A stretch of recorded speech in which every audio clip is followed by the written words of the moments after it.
नमस्कार, मैं पंकज यादव स्वागत करता हूं आप सबका अपने YouTube channel @PK Science sideline में।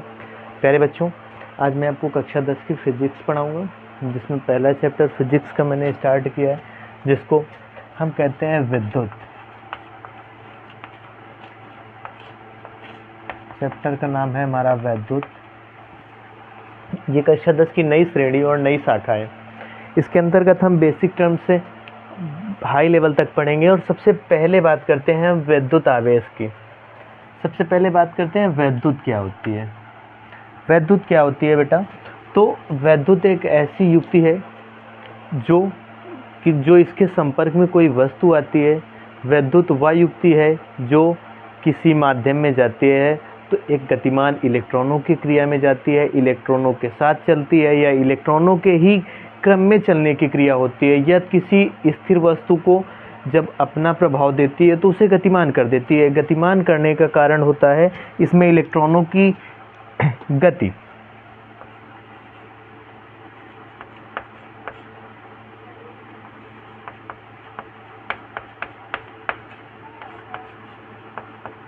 इलेक्ट्रॉनों की गति के कारण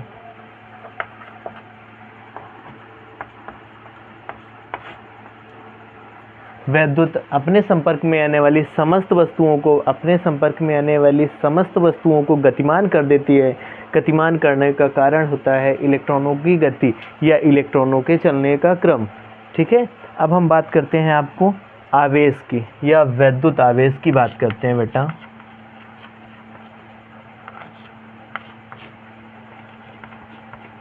विद्युत आवेश वास्तव में होता क्या है?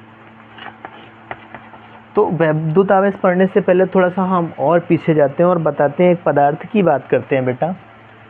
मैंने माना कोई पदार्थ है और ये तीन चीज़ों से मिलकर बना होता है। किससे? जिसको हम कहते हैं, पहला होता है प्रोटॉन, दूसरा होता है हमारा न्यूट्रॉन और तीसरा होता है हमारा इलेक्ट्रॉन। एक पदार्थ हमारा तीन चीज़ों से मिलकर बना होता है। कौन कौन से? प्रोटॉन, न्यूट्रॉन और इलेक्ट्रॉन। अब देखो पदार्थ के अंदर थोड़ा सा जाते हैं बेटा, तो देखते हैं पदार्थ के आंतरिक संरचना पर या अंदर, जिसको हम नाभिक कहते हैं। नाभिक में हमारा ये प्रोटॉन और न्यूट्रॉन पाया जाता है। इलेक्ट्रॉन पदार्थ के बाह्य कक्षा में, बाहरी आवरण में गति करते हैं। ठीक है, इलेक्ट्रॉन क्या करते हैं बेटा? इलेक्ट्रॉन हमारे कक्षकों में गति करते हैं या पदार्थ के बाह्य आवरण में, जहाँ पर वृत्ताकार या अंडाकार कक्षकें होती हैं, उनमें गति करते हैं। और जो हमारे प्रोटॉन और न्यूट्रॉन होते हैं वो पदार्थ के नाभिक में पाए जाते हैं। ठीक है, ये सबको पता है। अब आपको बताते हैं विद्युत आवेश क्या होता है। तो सबसे पहले हमने विद्युत बताया। विद्युत में हमने बताया इलेक्ट्रॉनों की गति के कारण जो कोई वस्तु आती है तो वो गतिमान हो जाती है। इनके संपर्क में आने से कोई वस्तु गतिमान अवस्था में हो जाती है। ठीक है, अब आपको बात करते हैं विद्युत आवेश की। तो सबसे पहले बात बताओ, आवेश क्या होता है? तो आवेश की बात करते समय हम आपको बताते हैं क्या होता है। जब कोई सभी पदार्थ किससे मिलकर बने होते हैं? इलेक्ट्रॉन, प्रोटॉन और न्यूट्रॉन से मिलकर बने होते हैं। जबकि हमने बताया कि न्यूट्रॉन जो होते हैं वो हमारे स्थगित होते हैं, मतलब स्थिर होते हैं, किंतु प्रोटॉन और जो हमारे इलेक्ट्रॉन होते हैं वो गतिमान हो सकते हैं, वो गति करते हैं। ठीक है, तो सीधी बात यह है बेटा कि जब किसी पदार्थ के इलेक्ट्रॉन और प्रोटॉन गति करते हैं तो उनमें एक विशिष्ट गुण प्राप्त होता है। कौन कौन सा वो विशिष्ट गुण होता है? मैं फिर से थ्योरी लिख देता हूँ।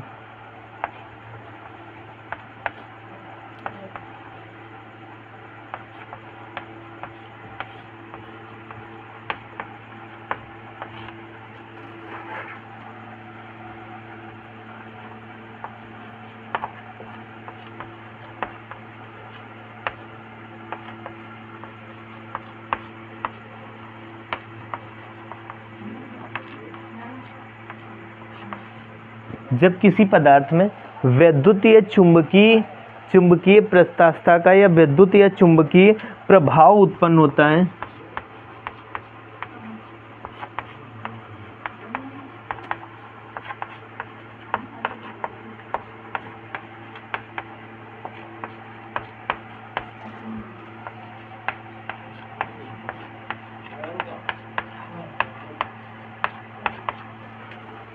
जब किसी पदार्थ में विद्युत या फिर विद्युत के अलावा चुंबकीय प्रभाव उत्पन्न होता है तो उसे आवेश कहते हैं।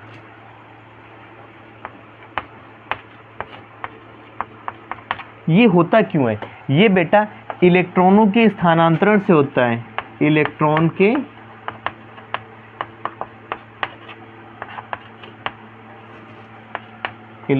के स्थानांतरण से होता है।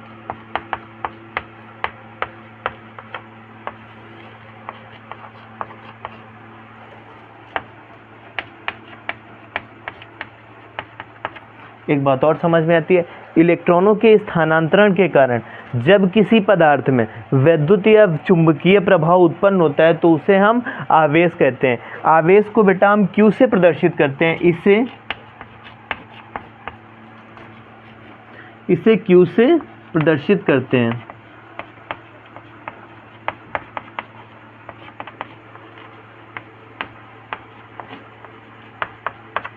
आवेश को हम किससे प्रदर्शित करते हैं बेटा?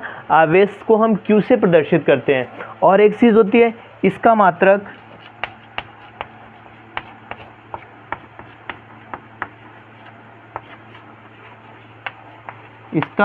कूलाम होता है बेटा। कूलाम, जिसको हम कैपिटल C से प्रदर्शित करते हैं, कूलाम होता है। अब एक कूलाम या एक कूलाम आवेश बराबर होता है, एक कूलाम आवेश यानी 1 Q बराबर होता है 1.6 × 10⁻18। ठीक है, ये होता है हमारा एक कूलाम आवेश का मान। अब आपको फिर से बता देते हैं, मैं शुरुआत से बताता हूँ बेटा। विद्युत क्या होता है? विद्युत होता है इलेक्ट्रॉनों की गति के कारण उत्पन्न गतिमानता या पदार्थ में या किसी पदार्थ में उत्पन्न गतिशीलता या उसके गतिमान होने की क्रिया को हम विद्युत कहते हैं। विद्युत जब किसी पदार्थ के संपर्क में जाता है तो वो उसे गतिमान कर देता है। उसको गतिमान करने का कारण क्या होता है? इलेक्ट्रॉनों की गति के कारण।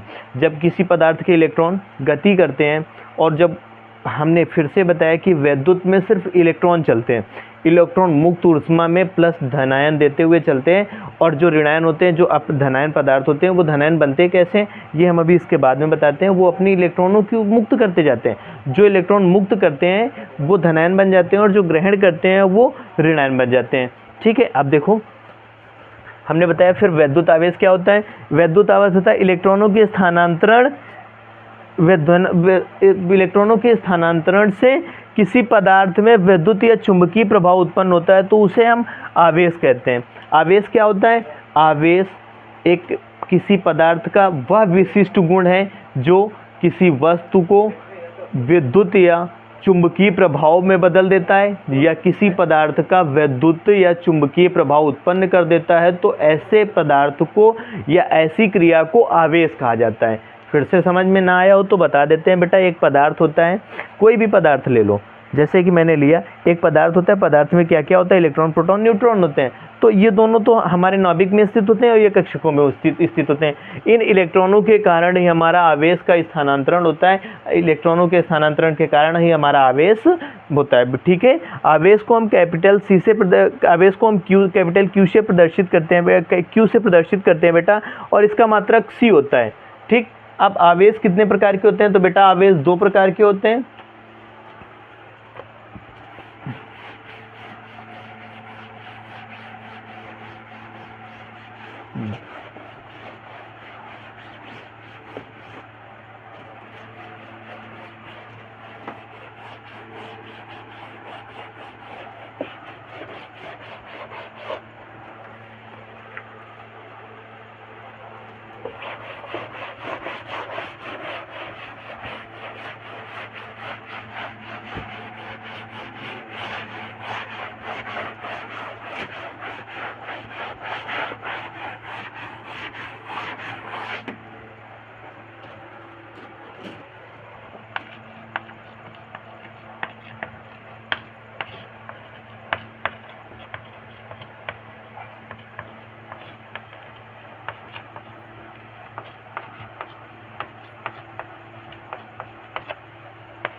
आवेश हमारे कितने प्रकार के होते हैं बेटा? आवेश हमारे 2 प्रकार के होते हैं। पहला होता है धन आवेश। पहला होता है बेटा कौन सा आवेश? धन आवेश। धन आवेश। दूसरा हमारा होता है कौन सा बेटा, ऋण आवेश। ऋण आवेश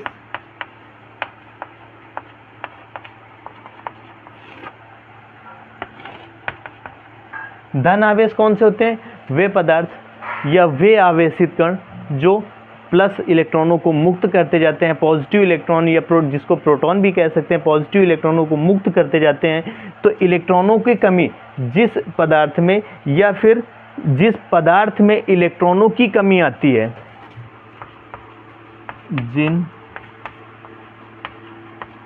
पदार्थों में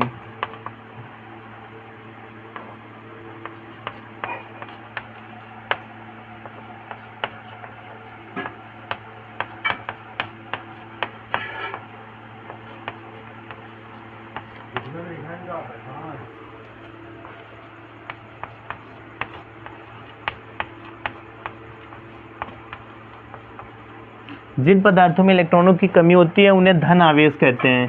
उन्हें क्या कहा जाता है बेटा, उन्हें धन आवेश कहा जाता है। धन आवेश कहा जाता है। धन आवेश क्या होता है, जब किसी पदार्थ में इलेक्ट्रॉनों की कमी होती है तो इलेक्ट्रॉनों की कमी के कारण वो धनायन होते हैं। यह सीधी बात ऐसी है बेटा कि वो अपने पास से इलेक्ट्रॉनों को मुक्त करते जाते हैं और जितना इलेक्ट्रॉन मुक्त करते जाते हैं उसमें उतना ही धन चार्ज बढ़ता जाता है। और दूसरा क्या होता है, इन पदार्थों में क्या होता है बेटा, इनमें इलेक्ट्रॉनों की आवश्यकता होती है या इलेक्ट्रॉनों को क्या करते हैं, अधिकता होती है।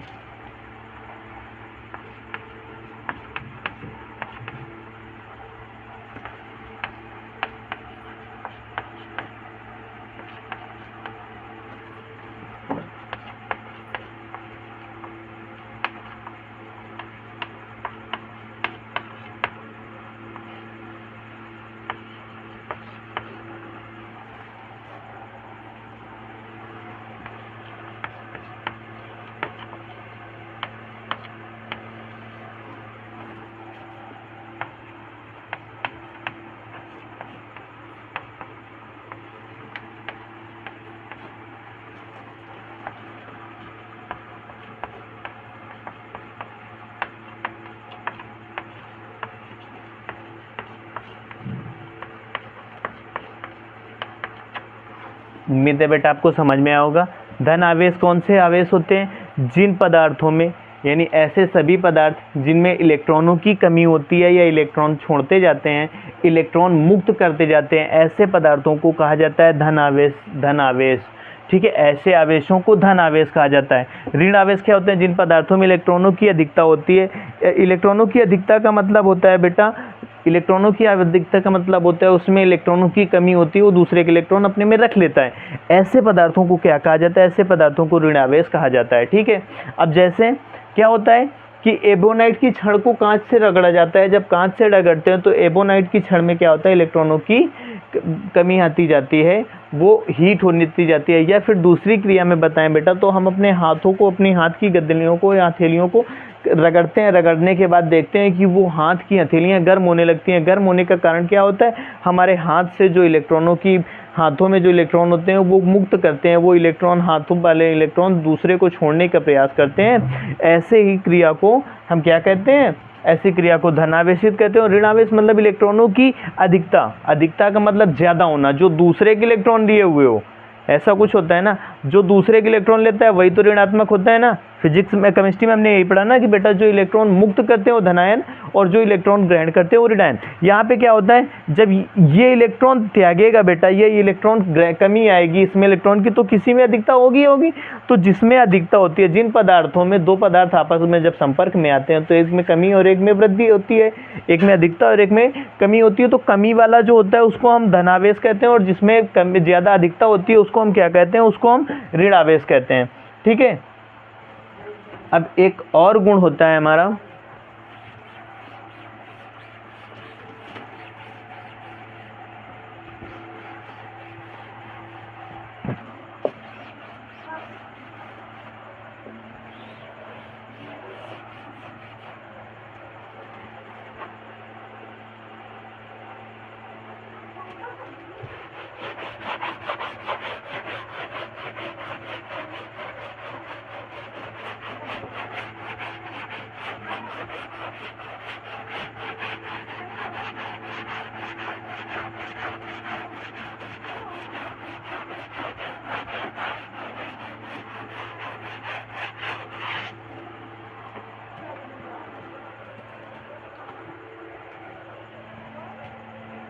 एक और गुण होता है आवेश का गुण।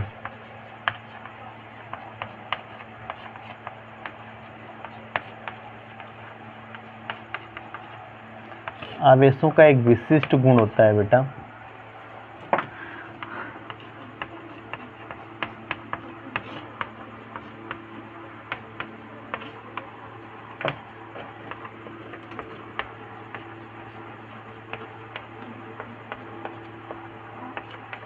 समान प्रकार के आवेशों में क्या होता है, प्रतिकर्षण होता है। प्रतिकर्षण का मतलब क्या करते हैं, एक दूसरे से दूर जाने का प्रयास करते हैं, प्रतिकर्षण होता है। दूसरा एक क्या होता है, दूसरा पॉइंट हमारा होता है बेटा कि समान आवेश न हो, असमान आवेश आकर्षित, एक दूसरे को आकर्षित करते हैं।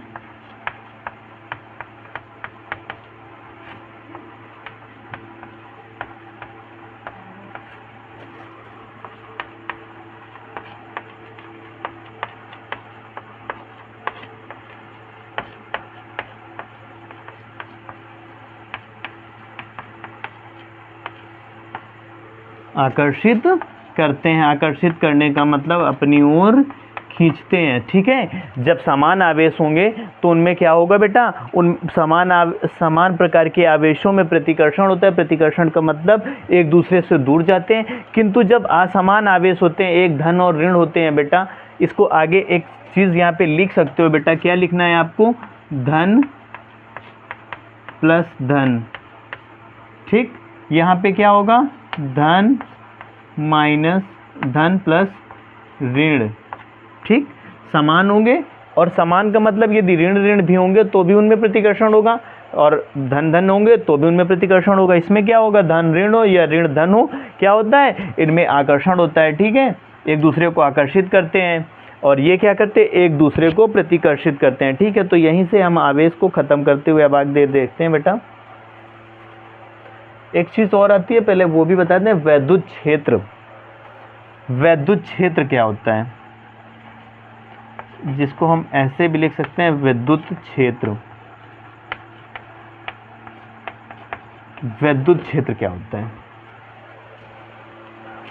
किसी धारावाही परिपथ पर, या फिर यदि धारावाही परिपथ नहीं कह सकते बेटा, तो हम एक चीज और कह सकते हैं, विद्युत आवेशों के चारों ओर का वह क्षेत्र जहां पर उसके अनुभव किया जा सकता है, जहां पर इलेक्ट्रॉन का ये क्या कर, जहाँ पर आवेश के प्रभाव का अनुभव हो सकता है, जहां पे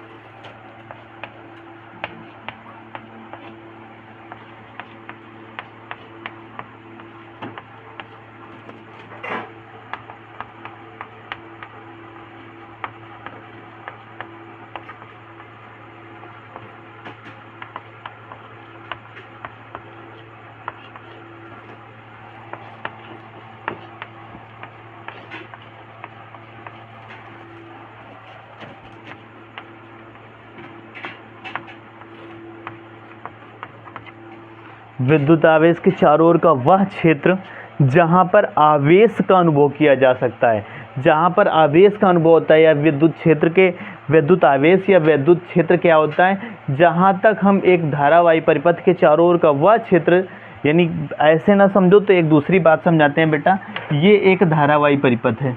ठीक, ये क्या है, ये एक धारावाही परिपथ है, धारावाही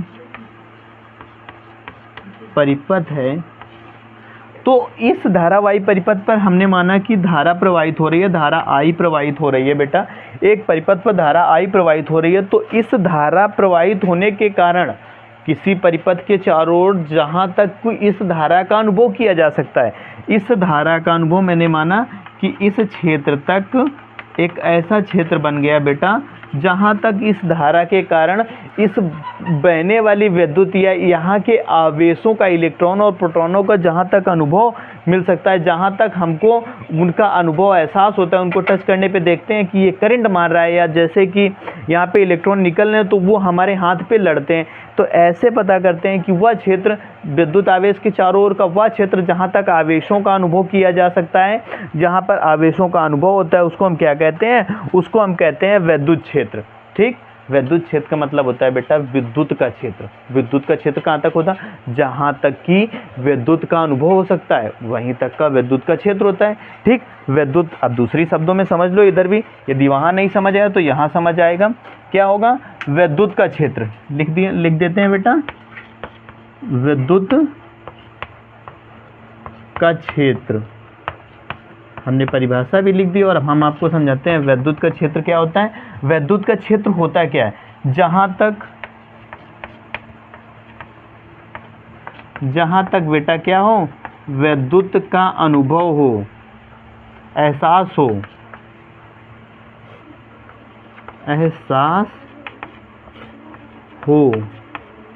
ठीक, विद्युत क्षेत्र क्या है? विद्युत का क्षेत्र, विद्युत का क्षेत्र। और विद्युत का क्षेत्र मतलब पूरी तरह से कहाँ होता है? जहाँ तक विद्युत का एहसास हो, जहाँ तक हम विद्युत का अनुभव कर सकते हैं, वही होता है हमारा विद्युत क्षेत्र। ठीक है, अब आगे इतना तो समझ में आ ही गया होगा। ठीक है बेटा, इसको नोट कर लीजिएगा।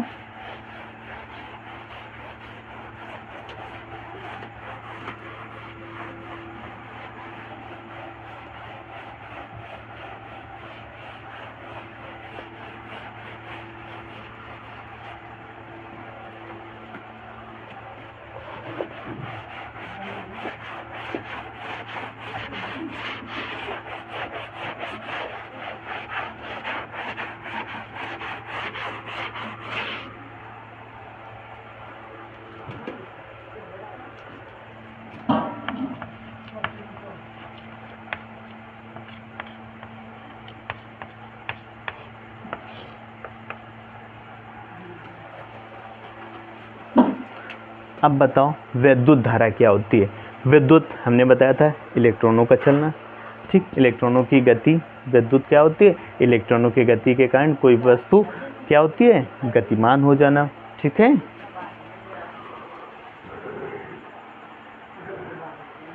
अब विद्युत धारा क्या होती है? तो सीधी बात यह है बेटा, विद्युत धारा क्या होती है? आवेश के प्रवाह की दर को किसी धारावाही परिपथ पर, धारावाही परिपथ मतलब कोई एक ऐसा परिपथ जिसमें धारा बह सकती है, एक ऐसा माध्यम जिसमें धारा बह सकती है, उसको हम कहते हैं धारावाही परिपथ। तो अब हम आपको बता देते हैं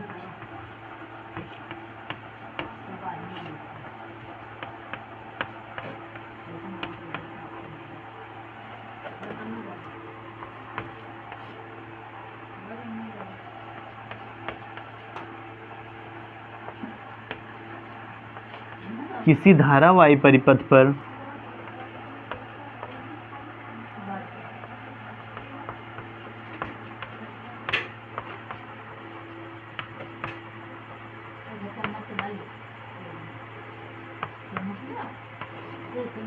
प्रवाह की दर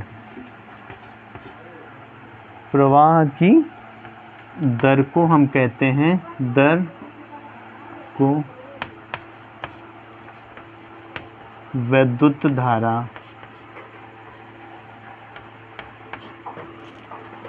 कहा जाता है।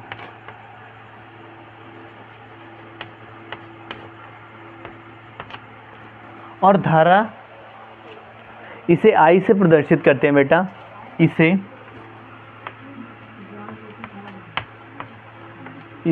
I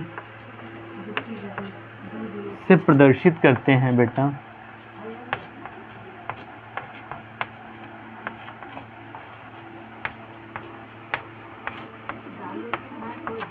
ठीक है, अब आपको समझ में आया होगा विद्युत धारा का है किसी धारावाही परिपथ पर आवेश के प्रवाह की दर को विद्युत धारा कहा जाता है। इसे I से प्रदर्शित करते हैं बेटा। इसे किससे प्रदर्शित करते हैं? I से। और अब एक बात और कहते हुए हम आपको बताते हैं बेटा, इतना तो समझ में आ गया। अब एक चीज़ और लिख लेते हैं यहाँ पे, इसे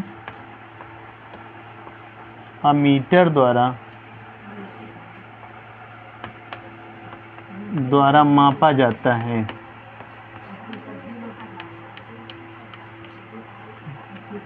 ठीक है, इसे अमीटर द्वारा नापा जाता है। इसका मात्रक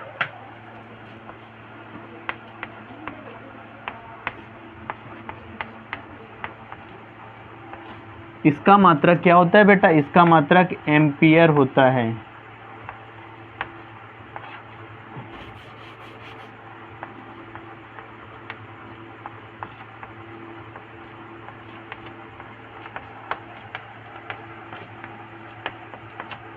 ठीक, इसका मात्रक क्या होता है? इसका मात्रक एम्पियर होता है। इसको एम्पियर से प्रदर्शित करते हैं, एम्पियर से बताते हैं।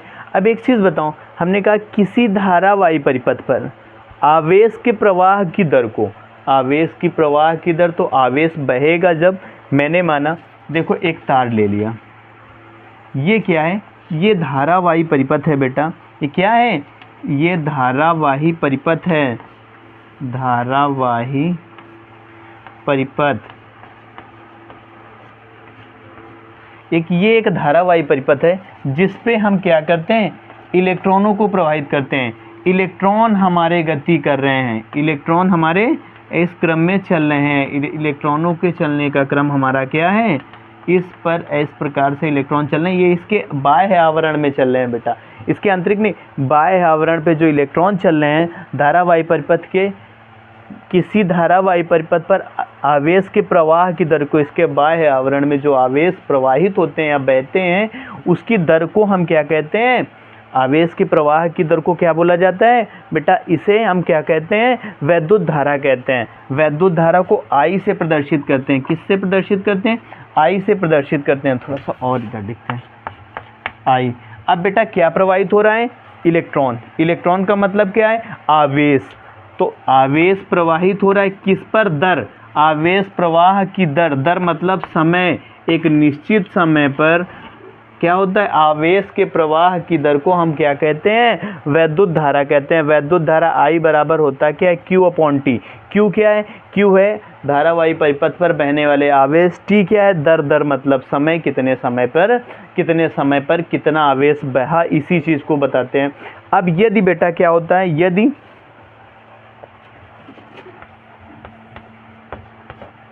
यदि बेटा Q बराबर 1 कूलाम हो जाए और समय बराबर T बराबर 1 सेकेंड हो जाए, तब क्या होगा? जब इतना कुछ हो जाता है बेटा, तो जो हमारी धारा होगी, जो परिपथ पर धारा बह रही होगी, वो I बराबर कितनी होगी? 1 एम्पियर होगी बेटा। 1 एम्पियर धारा प्रवाहित होगी। ठीक है, कब? ऐसी स्थिति पर, जबकि इस स्थिति पर जब क्या होता है? जब 1 कूलाम आवेश और 1 प्रति सेकंड का मतलब 1 सेकंड में 1 कूलाम आवेश प्रवाहित होता है, तब परिपथ पर प्रवाहित धारा का मान कितना होता है? 1 एम्पियर होता है। ठीक है, अब ये इसका नाम कैसे पड़ा बेटा? तो इसका नाम पड़ा एम्पियर। का नाम एम्पियर पढ़ने का कारण बेटा एक बहुत बड़ा है, जिसको हम कहते हैं आंद्रे मेरी एम्पियर। आंद्रे मेरी एम्पियर। आंद्रे मेरी एम्पियर नामक फ्रांसीसी वैज्ञानिक थे, जिनके द्वारा ये क्या हुआ? ये इसका नाम क्या? एम्पियर पड़ा। एम्पियर के नाम से ही इस मात्रक को नाम दिया गया, एम्पियर मात्रक का नाम दिया गया। ठीक है, अब आपको हम बताते हैं इनकी कुछ छोटी इकाइयाँ हैं। एम्पियर की छोटी इकाइयाँ हैं, जिसको हम कहते हैं एक मिनी एम्पियर और दूसरा मिली एम्पियर, और दूसरा होता है एक माइक्रोन। 1 मिली एम्पियर बराबर होता है ml। 1 मिली एम्पियर बराबर होता है बेटा 10⁻³ एम्पियर। और दूसरा एक माइक्रो एम्पियर।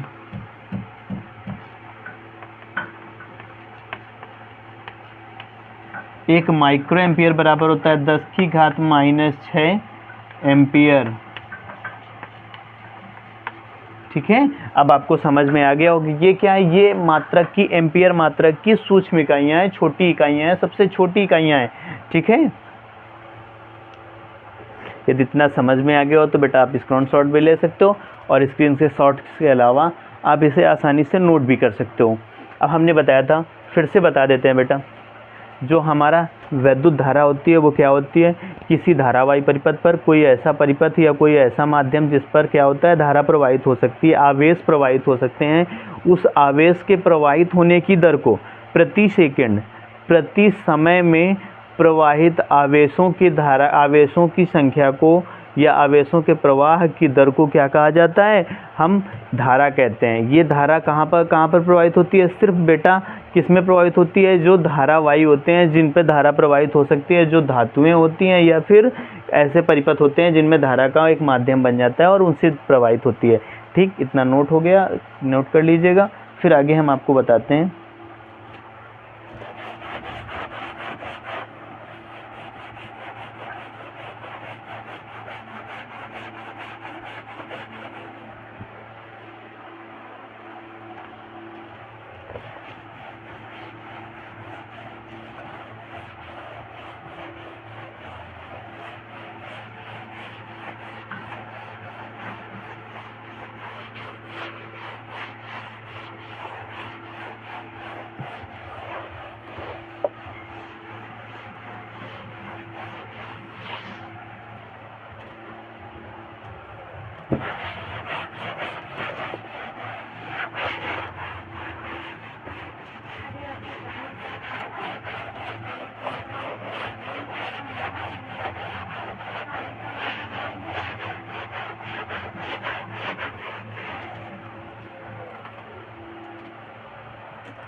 एक और पॉइंट लिख लेना बेटा, धारा को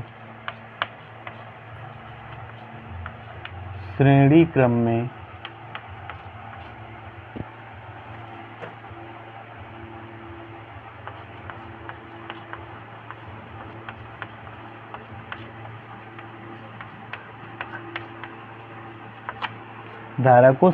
में जोड़ा जाता है, ये धारा का प्रमुख गुण होता है। अब आगे हम आपको पढ़ाते हैं, आगे है हमारा वैद्युत विभव।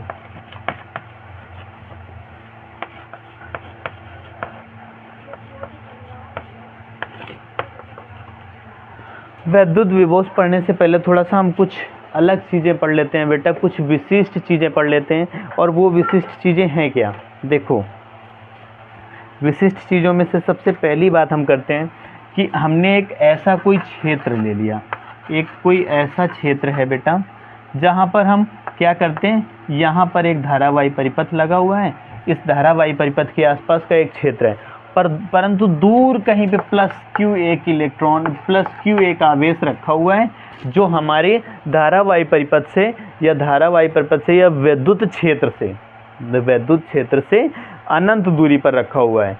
जब किसी विद्युत क्षेत्र से अनंत दूरी पर कोई +q आवेश रखा होता है, तो उस +q आवेश को विद्युत क्षेत्र के किसी भी बिंदु, यानी किसी आवेश पर, आवेश मैंने माना कि वो q1 आवेश था, यहाँ पर q2 आवेश को, धनावेशित q2 आवेश तक लाने में जो कार्य किया जाता है, उस कार्य को हम कहते हैं वैद्युत विभव। वैद्युत विभव क्या होता है, फिर से समझ लो, विद्युत क्षेत्र के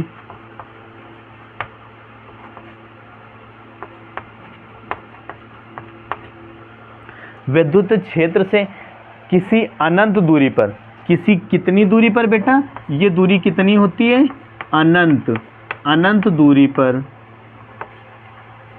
दूरी पर कोई परीक्षण आवेश +q आवेश, धनावेशित आवेश या धन आवेश, परीक्षण आवेश +q आवेश रखा हुआ है।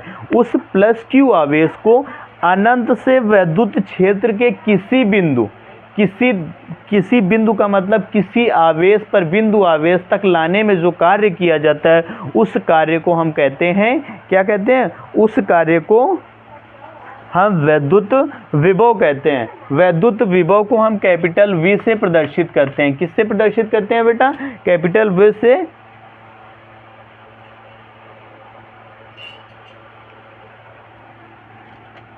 हम इसकी परिभाषा आपको लिख देते हैं।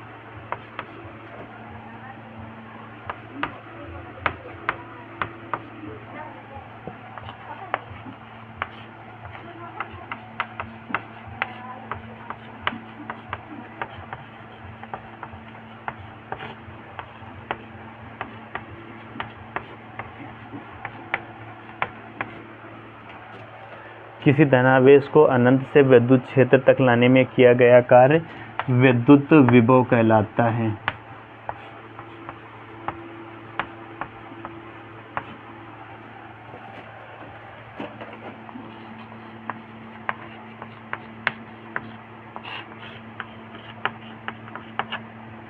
ठीक है, हमने बताया बेटा विद्युत विभव क्या होता है?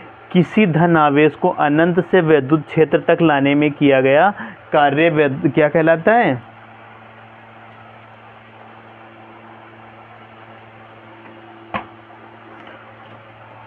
देखो फिर से बता देते हैं, ये एक हमारा विद्युत क्षेत्र है बेटा। इससे कहीं अनंत दूरी पर एक प्लस क्यू आवेश, जिसको हम परीक्षण आवेश भी कह सकते हैं, इसको हम क्या कह सकते हैं बेटा? इसको हम कह सकते हैं परीक्षण आवेश। परीक्षण आवेश प्लस क्यू है। प्लस क्यू को अनंत से विद्युत क्षेत्र के किसी बिंदु आवेश तक लाने में किया गया कार्य उस बिंदु का विद्युत विभव कहलाता है। इस बिंदु का प्लस Q2 आवेश पे जो बिंदु आया है, उस आवेश को क्या कहा जाता है?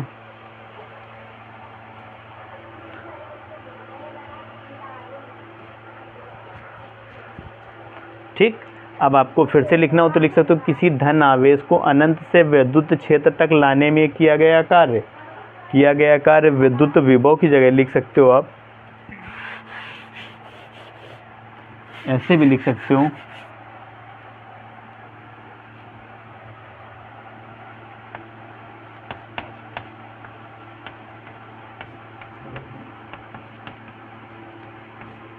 उस बिंदु आवेश का विद्युत विभव कहलाते हैं।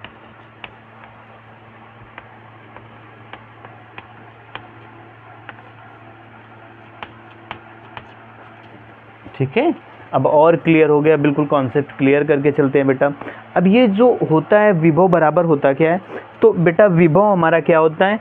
विभव V होता है। V किया गया कार्य और जो आवेश लाया गया उसके अनुपात के बराबर होता है। किया गया कार्य और उसके अनुपात के बराबर होता है। अब ऐसी स्थिति में क्या होता है बेटा?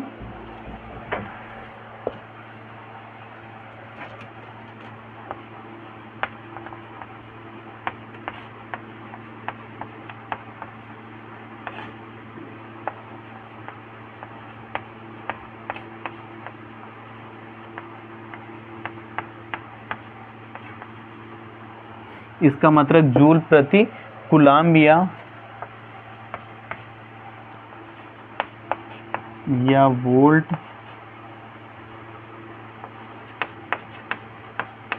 होता है। ठीक, इसके न्यूमेरिकल हम आपको बाद में बताएंगे, पहला इतना पढ़ लेते हैं बेटा। इतना समझ लेने के बाद में अब इसके न्यूमेरिकल जो बचेंगे वो हम आपको बाद में करवा देंगे। ठीक है,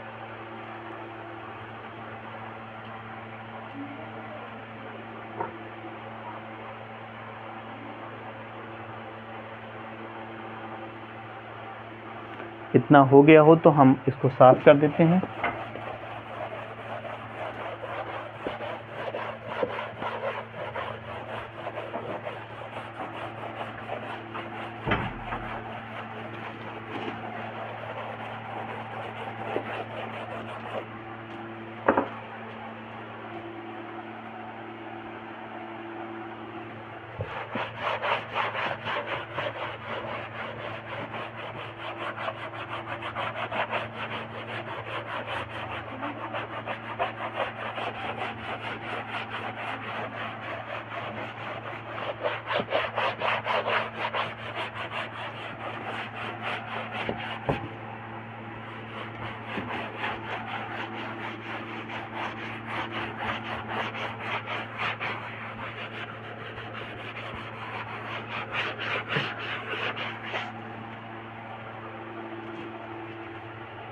अगली टॉपिक है बेटा विद्युत विभवांतर।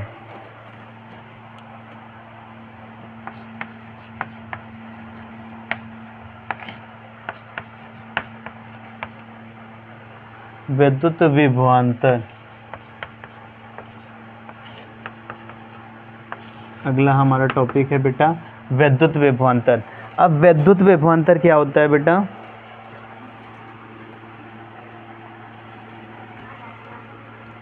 ये एक धारावाही परिपथ है।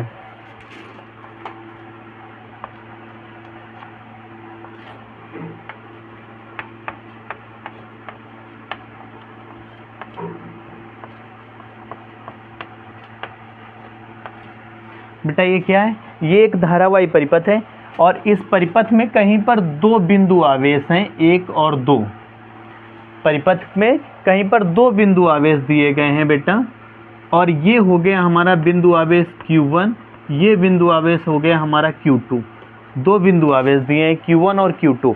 अब Q1 और Q2 दो बिंदु आवेश तो दे दिए गए बेटा, लेकिन अब क्या होता है कि विभवांतर कहलाता क्या है, किसे कहते हैं बेटा? तो इस बिंदु आवेश का इस बिंदु तक लाने में जो कार्य किया जाता है, W बराबर जो किया गया, इन दोनों को यहाँ से यहाँ तक लाने में जो कार्य किया जाता है W, उस कार्य को ही उस बिंदु का, इस बिंदु को यहाँ तक लाने में जो कार्य किया गया वो इस बिंदु का विभवांतर कहलाता है। ठीक है, अब आपको समझ में आ गया होगा। क्या होता है कि जब किसी धारावाही परिपथ पर कोई दो बिंदु आवेश होते हैं, या कोई क्या होते हैं, दो बिंदु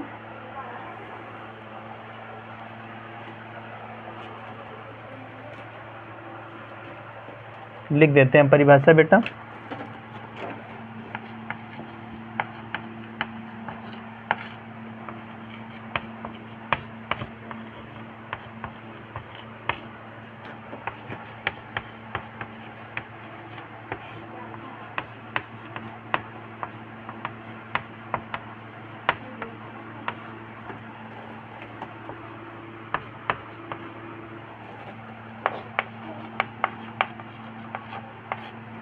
किसी धारावाही परिपथ में स्थित दो बिंदु Q1 और Q2, अब ये नहीं लिखेंगे हम, बिंदु किसी धारावाही परिपथ में स्थित दो बिंदु एक दूसरे पर आने में किया गया, एक को दूसरे तक आने में बिंदु आवेश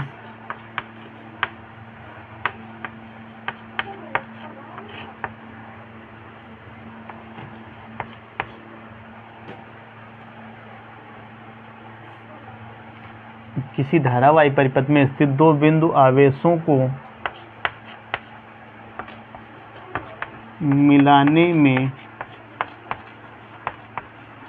किया गया कार्य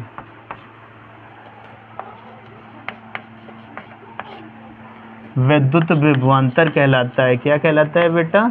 विद्युत विभवांतर कहलाता है।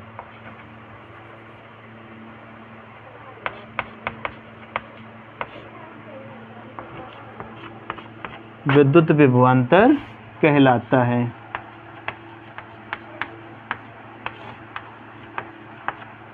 अब इसको भी हम V से ही प्रदर्शित करते हैं बेटा। इसको भी हम किससे प्रदर्शित करते हैं?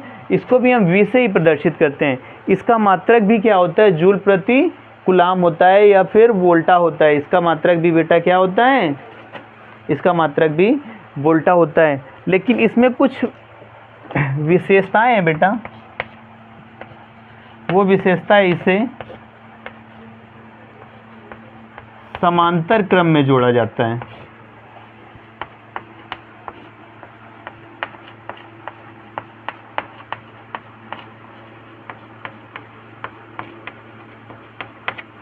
एक तो इसे समांतर क्रम में जोड़ा जाता है, ये जब भी जुड़ा मिलेगा आपको तो किस में जोड़ा मिलेगा बेटा,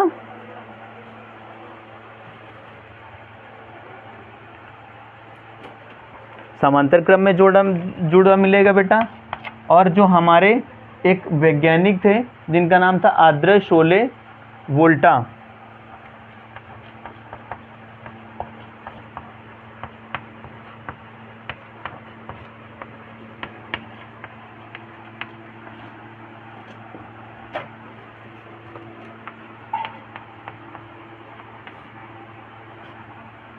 अब इसको न लिखें, वही तो है, क्या लिखेंगे इसको, ठीक। क्या होता है, इसे समांतर क्रम में जोड़ा जाता है। एक विभवांतर बराबर क्या होता है बेटा, विभवांतर V बराबर होता क्या है, V बराबर हमारा जो होता है W/Q होता है, किंतु ये कार्य सूक्ष्म एक धारावाही परिपथ के लिए किया जाता है, इसलिए डेल्टा V इक्वल टू क्या होता है, W/Q होता है। ठीक है, अब इतना यदि आपको आ गया हो तो नोट कर लें, और जहाँ पे आपको समस्या आ रही हो यूट्यूब के माध्यम में कमेंट के माध्यम से आप हमसे पूछ सकते हैं, और यदि कोई समस्या आती है तो आप हमें बता सकते हैं कमेंट के माध्यम में। तब तक के लिए थैंक यू वेरी मच।